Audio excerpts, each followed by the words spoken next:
ঢাকা শহর অনেক চেঞ্জ হয়ে গেছে। আগে এখানে একটা স্কুল ছিল, এখানে আমরা সবাই মিলে আড্ডা দিতাম। বাহ, একটা রেস্টুরেন্টও দেখি হয়েছে। যেহেতু ক্ষুধা লাগছে, কিছু খেয়ে নেই।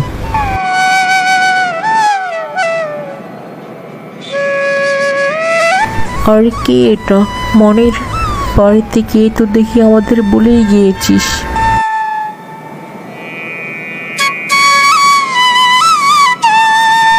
না বন্ধু, তোদেরকে বলে কি থাকা যায়? আগে চল রেস্টুরেন্টে যাই, অনেক ক্ষুধা লেগেছে আমার। অসাধারণ টেস্ট। অনেক দিন ধরে স্টারের কাচ্চিটা মিস করছি।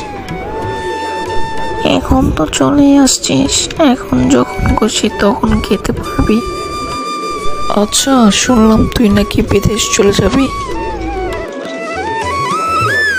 আরে না না, ভাবছি ঢাকায় কোনো বিজনেস শুরু করব।